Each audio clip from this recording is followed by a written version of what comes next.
Hello friends, good morning. നമ്മുടെ Kerala T V സീരിയലിലേക്ക് എല്ലാവർക്കും സ്വാഗതം. അങ്ങനെ സുമംഗലതേ അവിടെ നമ്മുടെ നിർമ്മലിൻ്റെ അമ്മയെ വിളിച്ച് കാര്യങ്ങളെല്ലാം പറഞ്ഞു, പിങ്കിയുടെ കാര്യങ്ങളും പറഞ്ഞു. അത് കേട്ട് കഴിഞ്ഞപ്പോൾ അമ്മ 100 വട്ടം സമ്മതമാണ് പറഞ്ഞത്. അവൻ്റെ കാര്യത്തിൽ എന്ത് തീരുമാനം വേണമെങ്കിലും സുമംഗലയ്ക്ക് എടുക്കാം എന്നാണ് ആ അമ്മ പറഞ്ഞത്. അത് കേട്ട് സുമംഗല മനസ്സ് നിറഞ്ഞു നിൽക്കുക കേട്ടോ. ഞാൻ കൂടെ നിൽക്കുമെന്നും ആ അമ്മ പറഞ്ഞേ. അങ്ങനെ അവർ രണ്ടുപേരും ആ ഒരു കാര്യം പറഞ്ഞ് ഫോൺ അങ്ങ് കട്ട് ചെയ്തു. ഭയങ്കര സന്തോഷത്തിലാണ് സുമംഗല. ആ സന്തോഷം കൊണ്ട് സുമംഗല ഓടി അങ്ങ് പോവുക. അത് കഴിഞ്ഞ് പിന്നെ കാണിക്കുന്നത് പിങ്കി കൊടുത്തുവിട്ട ആ ഭക്ഷണത്തിൻ്റെ ആ പാത്രം ഉണ്ടല്ലോ, അതും പിടിച്ച് നമ്മുടെ നിർമ്മൽ പിങ്കി അത് കൊടുത്തതും ആ ഒരു നിമിഷത്തെ പറ്റിയൊക്കെ ഇങ്ങനെ ആലോചിക്കുക.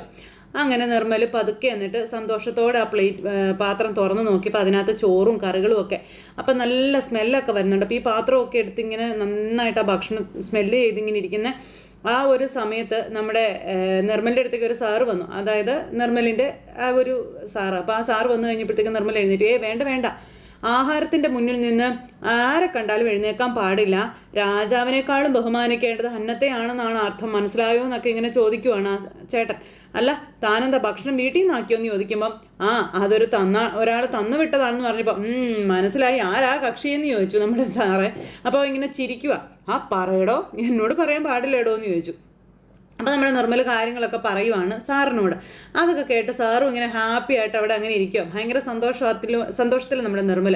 എന്തായാലും ഇങ്ങനെ ചില കാര്യങ്ങളൊക്കെ ചെയ്യാൻ തീരുമാനിച്ചല്ലോ, നല്ല കാര്യമാടോ എന്ന് അപ്പം സാറ് പറയാം. ഓൾ ദി വെരി ബെസ്റ്റും പറഞ്ഞു എന്ന് പറഞ്ഞാൽ അയാൾ അങ്ങ് പോയി. പിന്നെ ആ ചോറ് നന്നായി മണത്തും അതുപോലെ ആസ്വദിച്ചൊക്കെ ഇരുന്ന് നമ്മുടെ നിർമ്മൽ കഴിക്കുക. ഈ സമയത്ത് പിന്നെ കാണിക്കുന്ന ഗൗതത്തിനെ കേട്ടോ. ഗൗതമാണെങ്കിൽ വീട്ടിൽ നടന്ന കാര്യങ്ങളും ഗിരിജ പറഞ്ഞ കാര്യങ്ങളും ഒക്കെയാണ് ആലോചിച്ച് കൂട്ടുന്നത്. അവളെ നിർമ്മലിനോട് അടുക്കാതെ തടയണം, ഇതൊക്കെ ഗിരിജ പറഞ്ഞ കാര്യങ്ങളെപ്പറ്റി. ഒന്നുമില്ലെങ്കിലും അമ്മയുടെ എടുത്ത ചാട്ടം കുഞ്ഞിനെ ബാധിക്കുമെന്നൊന്ന് ഓർത്താൽ മതിയെന്നൊക്കെ പറഞ്ഞു. അപ്പോൾ അതൊക്കെ ഓർത്തിങ്ങനെ ഇരിക്കുവാണ് ഈ നമ്മുടെ ഗിരിജ. അപ്പം അങ്ങനെ ആ ഒരു സമയത്ത് ഇതെല്ലാം ആലോചിച്ച് തല പുകഞ്ഞ് ഗൗതം ഇങ്ങനെ ഡ്യൂട്ടിക്ക് പോയിക്കൊണ്ടിരിക്കാം. അപ്പോൾ ഡ്രൈവറോട്, അതെ, ഏതെങ്കിലും നല്ലൊരു ഫ്രൂട്ട്സ് കട കണ്ടാൽ നിർത്തണം കേട്ടോ എന്ന് പറഞ്ഞു. അപ്പോൾ എന്താണെന്ന് ചോദിച്ചപ്പം അത് പിന്നെ പേരയ്ക്ക, നല്ല നാടൻ പഴുത്ത പേരയ്ക്ക കിട്ടുമെങ്കിൽ വാങ്ങിക്കാനാണെന്ന് പറഞ്ഞു. അപ്പോൾ ശരി സാർ, വാങ്ങിക്കാമെന്ന് പറഞ്ഞു. എൻ്റെ കുഞ്ഞിന് ആവശ്യമുള്ളത് വാങ്ങാൻ നീ ഒരു നിർമ്മലകുമാരൻ്റെയും അനുവാദം ചോദിക്കേണ്ടത് പിങ്കി.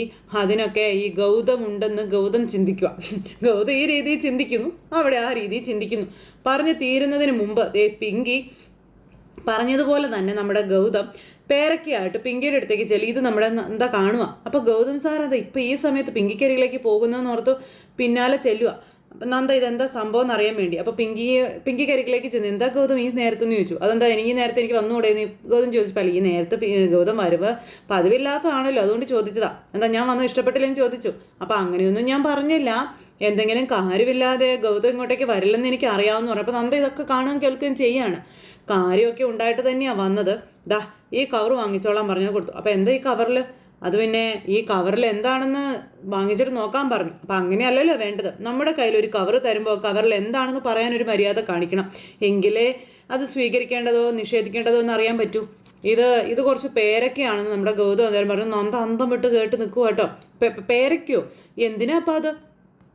അപ്പം പൊട്ടിയായതുകൊണ്ട് പിന്നെ ഒന്ന് പേരയ്ക്ക എന്തിനാണെന്നൊന്നും പിങ്കിക്ക് അറിയത്തില്ലല്ലോ. അപ്പം താനല്ലേ രാവിലെ പേരയ്ക്ക വേണമെന്ന് പറഞ്ഞതെന്ന് ചോദിച്ചപ്പം ഞാനത് ഗൗതത്തിനോടല്ലല്ലോ പറഞ്ഞത്, നിർമ്മലിനോടല്ലേ പറഞ്ഞതെന്ന് ചോദിച്ചു. നന്ദയ്ക്ക് കാര്യം മനസ്സിലായി തുടങ്ങി കേട്ടോ. അപ്പോൾ അതിൻ്റെ കാര്യമുണ്ട്. എവിടുന്നോ വന്നു ഒരുത്തൻ അർജുന് സാദൃശ്യമുണ്ടെന്ന് കരുതി ഇവിടെ കയറ്റി താമസിപ്പിച്ചത് തന്നെ തെറ്റാണെന്നും പിന്നെ നമുക്ക് വേണ്ടുന്ന സാധനങ്ങൾ അവനോട് പറഞ്ഞ് മേടിപ്പിക്കേണ്ട വല്ല കാര്യമുണ്ടോ എന്നും ഗൗതം ചോദിക്കുക. എനിക്കും ആവശ്യങ്ങളൊക്കെ ഇല്ലേ ഗൗതം എന്ന് പിങ്കി ചോദിക്കുക.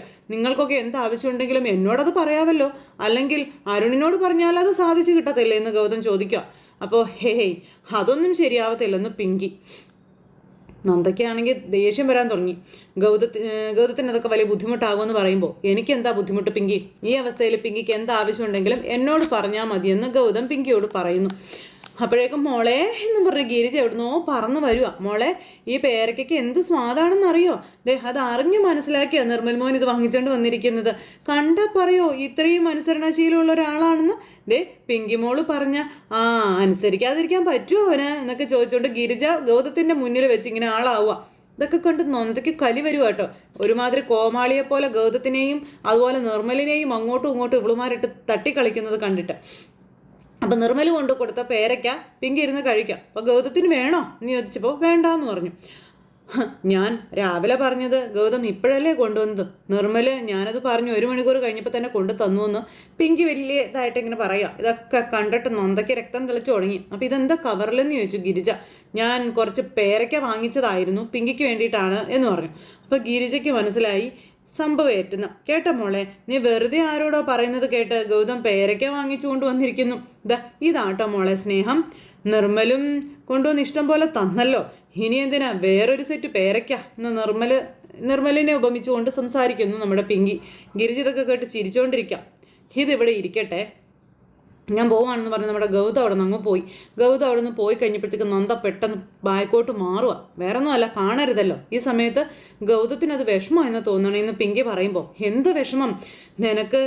നിന്നെ തിരിഞ്ഞു നോക്കാത്തൻ പതുക്കെ വന്നത് കണ്ടോ? ഇതാ ഞാൻ പറഞ്ഞ കാര്യം, മനസ്സിലായോ? ഇത്രയും കാലം കയ്യിലിരിക്കുന്നത് മാണിക്യമാണ് എന്നവൻ പതുക്കെ തിരിച്ചറിഞ്ഞു തുടങ്ങും എന്ന് ഗിരിജ പിങ്കിയോട് പറയണു. ഇതെല്ലാം നമ്മുടെ നന്ദ കാണുകയും കേൾക്കുകയും ചെയ്തിട്ട് നേരെ മുറിയിലേക്ക് പോവുക. അപ്പോൾ ഗൗതം മുറിയിലുണ്ടായിരുന്നു. തുണിയെല്ലാം കൂടെ കൊണ്ടുവന്ന കട്ടിലേക്ക് വലിച്ചങ്ങ് എറിഞ്ഞിട്ട്, ഞാനൊരു കാര്യം ചോദിച്ചോട്ടെ ചോദിച്ചു നന്ദ. അപ്പോൾ പെർമിഷൻ എന്തിനാ? നിനക്ക് എന്ത് വേണമെങ്കിലും എന്നോട് ചോദിക്കാമല്ലോ. അപ്പോൾ ചോദിക്കുന്ന ചോദ്യങ്ങൾക്ക് കൃത്യമായിട്ടുള്ള മറുപടി തരും എന്ന് ഒന്ന് പറഞ്ഞാൽ കൊള്ളായിരുന്നു എന്ന് പറഞ്ഞു. മറുപടി അർഹിക്കുന്ന ചോദ്യമാണെങ്കിൽ തരുമെന്ന് പറഞ്ഞു. പിങ്കി ഗൗതം സാറിനോട് ആവശ്യപ്പെട്ടിരുന്നു പേരയ്ക്ക വേണമെന്ന്.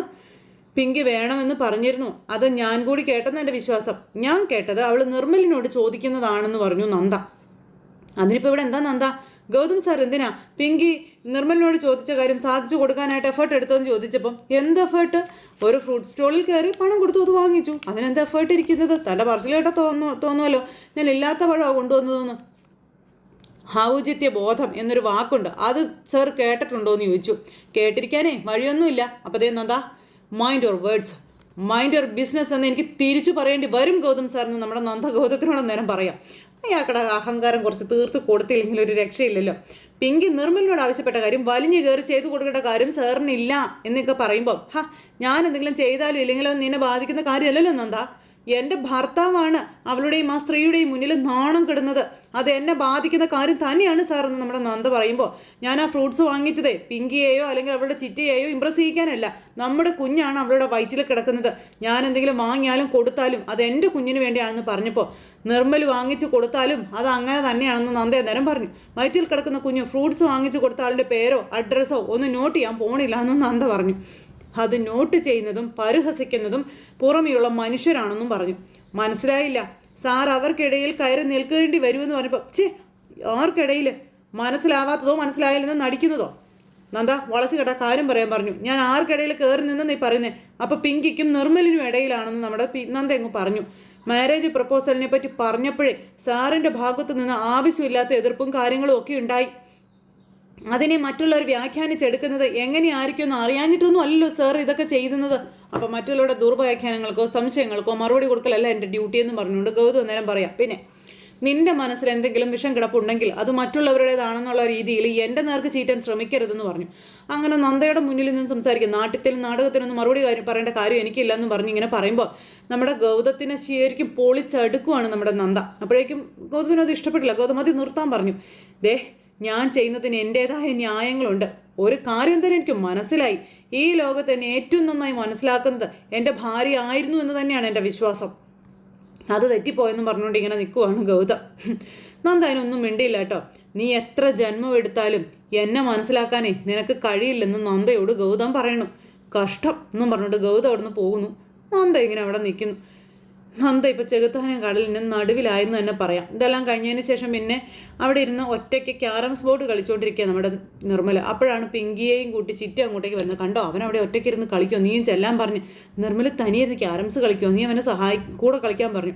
നിർമ്മൽ ക്യാരംസ് കളിക്കുമോ ചെസ്സ് കളിക്കുമോ എന്ത് വേണമെങ്കിലും ചെയ്തോട്ടെ, അതിന് നമുക്കെന്താണെന്ന് ചോദിച്ചപ്പം എന്തുകൊണ്ട് അവൻ തനിച്ചിരുന്ന് ക്യാരംസ് കളിക്കുന്നത് എനിക്കറിയോ, വട്ടനല്ലാതെ പിന്നെന്താണെന്ന് പിങ്കി. ആരെങ്കിലും തനിച്ചിരുന്ന് ക്യാരംസ് കളിക്കുമോ? അപ്പോൾ എടി മോളെ, അവൻ ഈ വീട്ടിൽ ആരുമില്ല ഒരു കമ്പനി കൊടുക്കാൻ. നിർമ്മലിൻ്റെ തലയിൽ ഇപ്പോഴായിരിക്കും സൂര്യൻ ഉദിച്ചത്. എടി കാര്യം എന്തായാലും നമുക്ക് ഈ അവസരം അത് ഉപയോഗിക്കണം എന്ന് ചിറ്റ മൂക്ക് പറഞ്ഞു കൊടുക്കുക കേട്ടോ. പാവം നിർമ്മലൊന്നും കാണുന്നില്ല, അവിടെ നിന്ന് കളിച്ചുകൊണ്ടിരിക്കുക. അപ്പോൾ ഉപയോഗിക്കണം എന്ന് പറഞ്ഞാൽ എങ്ങനെ ഉപയോഗിക്കണം എന്ന് ഈ പറയുന്നത് എനിക്ക് മനസ്സിലായില്ലല്ലോ ചിറ്റെ. നീ എന്തായാലും പോയി ഒരു റൗണ്ട് ക്യാരംസ് അവൻ്റെ കൂടെ കളിക്കുക. ഇങ്ങനെയൊക്കെ വേണം അവസരം ഉപയോഗിക്കേണ്ടത്. അപ്പോൾ ഈ വീട്ടിലെ അവസരം അതെങ്ങനെ ഉപയോഗപ്പെടുത്തണമെന്ന് ഞാൻ നോക്കട്ടെ, നീ ചെല്ലാൻ പറഞ്ഞു. അപ്പോൾ ചിറ്റ 2 കൽപ്പിച്ചാണല്ലേ ചോദിപ്പോൾ, ഞാൻ 2 അല്ല 4 കൽപ്പിച്ച, നീ ചെല്ല് പെണ്ണേന്നും പറഞ്ഞുകൊണ്ട് ചിറ്റ മോളെ കൊണ്ടുവന്ന് നിർമ്മലിനെ ഏൽപ്പിച്ച് കൊടുക്കുക. നിർമ്മൽ മോൻ എന്നെ എടുക്കുവാ എന്ന് ചോദിച്ചു. അപ്പോൾ എന്തെടുക്കുവാണെന്ന് അത് കണ്ടിട്ട് ചിറ്റയ്ക്ക് തോന്നുന്നേ. അപ്പോൾ ക്യാരംസ് കളിയാണെന്ന് മനസ്സിലായി. പക്ഷേ ഇതൊക്കെ ആരെങ്കിലും തനിച്ചിരുന്ന് കളിക്കുമെന്ന് ചോദിച്ചപ്പം മറ്റുള്ളവരുടെ കാര്യമൊന്നും എനിക്കറിയില്ല, എനിക്കിത് തനിച്ചു എൻജോയ് ചെയ്യാൻ പറ്റാറുണ്ട് എന്ന് നിർമ്മൽ അന്നേരം പറഞ്ഞു. ഇവളുമാരെ ഒന്ന് ഇതാക്കി. ഓർമ്മ വെച്ച കാലം മുതലേ ഒറ്റയ്ക്കായിരുന്നു, ഒറ്റപ്പെട്ടവനായിരുന്നു. കൂടെയുള്ള കുട്ടികൾക്ക് പോലും എന്നോട് ഒരു അകൽച്ചയായിരുന്നു. അതുകൊണ്ട് എല്ലാം അങ്ങ് തലിച്ച് ചെയ്തങ്ങ് ശീലിച്ചു പോയി എന്നൊക്കെ പറഞ്ഞുകൊണ്ട് നമ്മുടെ നിർമ്മലിരുന്ന് ഇവരോട് പറയുക കേട്ടോ. അപ്പോൾ ഇതൊക്കെ കേട്ടിട്ട് ഇവർക്കൊരു ഇതുപോലെ അതാ ഒറ്റയ്ക്കിരുന്ന ഇങ്ങനത്തെ മനോവിഷമമൊക്കെ ഉണ്ടാകും, അതുകൊണ്ട് ഞാൻ ഇപ്പോൾ ഒരു കൂട്ടുകാരി പാർട്ട്ണറായിട്ട് തരാമെന്ന് ഗിരിജ പറഞ്ഞു. അപ്പോൾ നിർമ്മൽ ഇങ്ങനെ നോക്കുക കേട്ടോ. പിങ്കി ഇങ്ങനെ നിൽക്കുകയല്ലേ. അപ്പോൾ പിങ്കിയാണെന്ന് നിർമ്മലിന് മനസ്സിലായി. പിങ്കി മോൾ ഇവിടെ ഇരുന്നിട്ട് നിർമ്മലിൻ്റെ കൂടെ ഇരുന്ന് കളിക്കാൻ പറഞ്ഞു. അങ്ങനെ പിടിച്ചവിടെ ഇരുത്തി നിർമ്മലിൻ്റെ കൂടെ ഇരുത്തി കളിപ്പിക്കുക. എന്തായാലും ഇനി നിർമ്മൽ മോൻ ഒറ്റയ്ക്ക് കളിക്കേണ്ട, പിങ്കി മോളും കൂടുമെന്ന് പറഞ്ഞു. ശരി, ഓക്കെ, ഇനിയിപ്പോൾ തൻ്റെ ചാൻസ് ആണെന്ന് പറഞ്ഞ് പിങ്കിയെ കൊണ്ട് കളിപ്പിക്കുന്നു. അപ്പോൾ അങ്ങനെ നമ്മുടെ പിങ്കി ഇങ്ങനെ കൃത്യമായിട്ടത് ഞൊട്ടി അതിൻ്റെ ആ ഇതിലേക്ക് ഇട്ട് കഴിഞ്ഞപ്പം കരുക്കൾ കൃത്യമായി നീക്കാനൊക്കെ അറിയാമല്ലേ എന്ന് പിങ്കിയോട് നിർമ്മൽ ചോദിക്കാം. പിന്നെ പിങ്കി മോളിരുന്ന് കളിച്ചിട്ട് നിർമ്മലുമായിട്ടിരുന്ന് കളിച്ചിട്ട് അങ്ങ് രസിച്ചുകൊണ്ടിരിക്കുന്ന ഈ സമയത്ത് ഗിരിജ വേഗം ചെല്ലുന്നത് ഗൗതത്തിൻ്റെ അടുത്ത് ചെല്ലുമ്പോൾ എന്ത് ചെയ്യുമെന്ന് എനിക്ക് ഒരു പിടിയില്ലെന്നും പറഞ്ഞാൽ ചെല്ലുന്നത്. അപ്പോൾ പിടിയില്ലാത്ത കാര്യത്തെപ്പറ്റി ആലോചിക്കാതിരിക്കുന്നതല്ലേ നല്ലതെന്ന് നേരം ഗൗതം ചോദിച്ചു കേട്ടോ. മോനെന്താ എന്നെ കളിയാക്കുവാണോന്ന് ചോദിച്ചു നേരം ഈ ഗിരിജ. അല്ല, കാര്യമായിട്ട് തന്നെ ഞാൻ പറഞ്ഞതെന്ന് ഗൗതം പറഞ്ഞു. ഒരു ചിറ്റിയുടെ മനസ്സെന്താണെന്ന് ഗൗതം മോന് ഒരിക്കലും മനസ്സിലാവത്തില്ല. ദേ നോക്കിക്കേ, കാരണം ലക്ഷ്മിയുടെ അനുജത്തിമാരാരും ഇങ്ങോട്ടേക്ക് വരാറില്ലല്ലോ എന്ന് പറഞ്ഞപ്പോൾ അത് മനസ്സിലാക്കിയിട്ടാണോ ഇപ്പം നിങ്ങൾ ഇങ്ങോട്ടേക്ക് വന്നതെന്ന് ചോദിച്ചു. മോനെ, പിങ്കിയെ ഞാനല്ല പ്രസവിച്ചതെങ്കിലും എൻ്റെ മോളെപ്പോലെ തന്നെയാണ് ഞാൻ അവളെ കാണുന്നത്. അവൾക്കൊരു ദോഷം വരാൻ ഞാൻ ഒരിക്കലും ആഗ്രഹിക്കത്തില്ലെന്ന് പറഞ്ഞു. അപ്പോൾ വളരെ വളരെ നല്ല കാര്യം നിങ്ങളങ്ങനെ ചിന്തിക്കുന്നത്. അതുപോലെ തന്നെ എന്നെ സംബന്ധിച്ചിടത്തോളം പിങ്കിയുടെ വയറ്റിൽ കിടക്കുന്ന കുഞ്ഞിൻ്റെ കാര്യവും. അപ്പോൾ കുഞ്ഞിൻ്റെ കാര്യമോ? അതെന്താ, എന്ത് കാര്യം? പിങ്കിയുടെ കുഞ്ഞല്ല, നന്ദയുടെയും ഗൗതം മോൻ്റെയും കുഞ്ഞാണ് എന്ന് പറഞ്ഞ് എനിക്കതിനെ വേറിട്ട് കാണാൻ പറ്റുമോ എന്നൊക്കെ ഗിരിജ ചോദിക്കുക. പിന്നെ അതിനൊരാപത്ത് വന്നാൽ എനിക്കത് സഹിക്കാനും പറ്റില്ല എന്ന് പറഞ്ഞു. ആപത്തോ? നിങ്ങൾ വളച്ചു കേട്ടത് കാര്യം എന്താണെന്ന് വെച്ചാൽ പറയാൻ പറഞ്ഞു. പിങ്കിക്ക് നിർമ്മലിനോടുള്ള സോഫ്റ്റ് കോർണറിൻ്റെ കാര്യം ഞാൻ നിന്നോട് പറഞ്ഞിരുന്നില്ലേ? നമ്മൾ ആരെങ്കിലും എതിർക്കുന്നവർ അവൻ്റെ ശത്രുവാണ്, അല്ലെങ്കിൽ അവളുടെ ശത്രുവാണ്.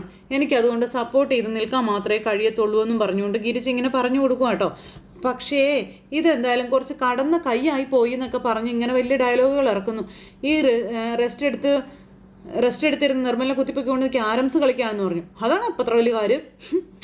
ഈ സമയത്ത് ഇഷ്ടമുള്ള ഗെയിംസൊക്കെ കളിക്കുന്നത് നല്ലതാണെന്ന് പറഞ്ഞു ഗൗതം. എന്തറിഞ്ഞിട്ടാ മോനി പറയുന്നത്? മോനെ, ഇത് ചെറിയ പരിപാടിയൊന്നും അല്ല. ദേ നോക്ക്, അവർ പ്ലാൻ ചെയ്തിരിക്കുന്നത് ഇന്ന് ഫുള്ളിരുന്ന് ക്യാരംസ് കളിക്കാനാണെന്നും പറഞ്ഞുകൊണ്ട് നമ്മുടെ ഗിരിജ പറഞ്ഞു കൊടുക്കുക. ഈ ഗർഭിണിയായ പെണ്ണെ രാത്രി മുഴുവൻ ഉറക്കം കളഞ്ഞ വയറ്റിൽ കിടക്കുന്ന കുഞ്ഞിനല്ലേ അതിൻ്റെ ദോഷമെന്നൊക്കെ ചോദിച്ചു. അത് പിന്നെ ഇരുന്നിടത്ത് തന്നെ ഇങ്ങനെ ദീർഘനേരം കുത്തിപ്പിടിച്ചിരിക്കാനൊക്കെ പാടുണ്ടോ എന്നൊക്കെ ചോദിക്കുക. ഇതൊക്കെ കേട്ട് ഗൗതത്തിൻ്റെ മനസ്സിനെ ഇങ്ങനെ ഇതാക്കിക്കൊണ്ടിരിക്കുക കേട്ടോ. 3 പ്രസവിച്ചവളാണ് ഞാൻ. ഇങ്ങനെയൊക്കെ ചെയ്താൽ വയറ്റിൽ കിടക്കുന്ന കുഞ്ഞിന് എന്തൊക്കെ ദോഷങ്ങൾ ഉണ്ടാകാൻ പോകുന്നതെന്ന് എന്നെ ആരും പ്രത്യേകിച്ച് പഠിപ്പിക്കേണ്ട കാര്യമില്ല എന്ന് പറഞ്ഞു. ഇത്രയൊക്കെ അറിയാൻ പറഞ്ഞിട്ട് ഇവിടെ നിൽക്കണം, അവിടെ പോയി തടയണ്ടേന്ന് ചോദിച്ചു ഗൗതം നേരം. മോനെ, ദേ ഞാൻ പറഞ്ഞാൽ വല്ലതും അവൾ കേൾക്കുമോ? നോക്കിക്കേ, മോൻ ചെന്ന് പറയുകയാണെങ്കിൽ പറയട്ടെ എന്ന് ഓർത്തിട്ടാണ് ഞാൻ വന്ന് പറഞ്ഞതെന്ന് പറഞ്ഞു. അപ്പോൾ ഗൗതത്തിന് കാര്യം മനസ്സിലായി. ഗൗതം എന്നിട്ട് അവിടെ നിന്ന് അങ്ങോട്ടേക്ക് പോവുക.